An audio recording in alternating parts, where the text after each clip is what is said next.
بسم الله الرحمن الرحيم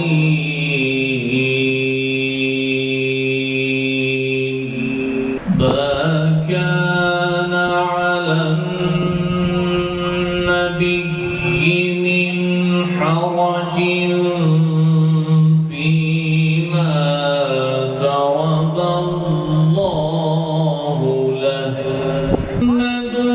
أبا أحد وأصيلا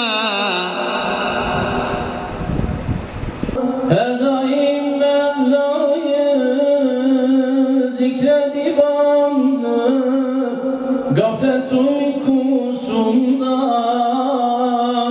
yeni uyandı. Muhammed'e giden yol ben olaydım. Nezer bike kalbi verin,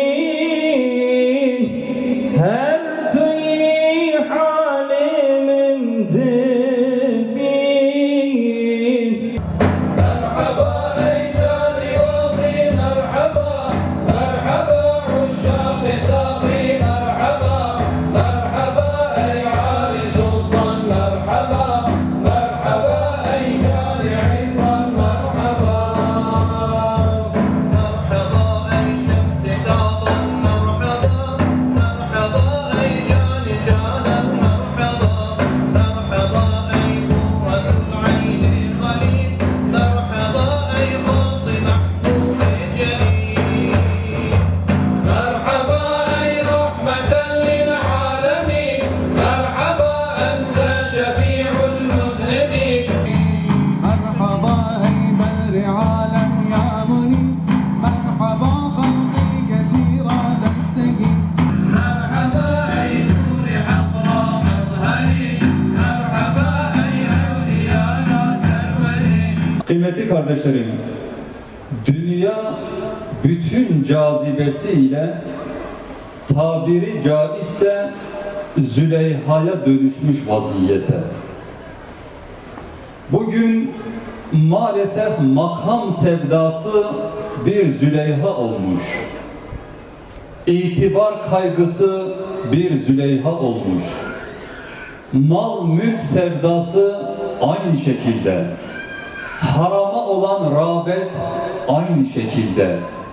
Nefsani duygularımızı tahrik eden ne kadar sanal ve gerçek alemde hususlar var ise bütün bunların hepsi adeta bir Züleyha'ya dönüşmüş ve tertemiz güzel Yusufları kendi girdabına çekmektedir.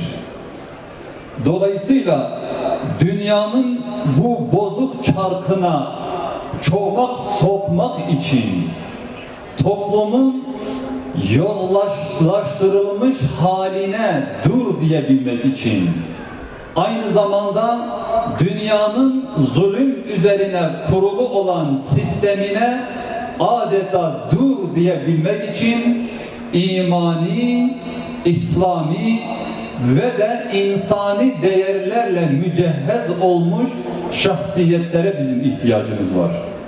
عليك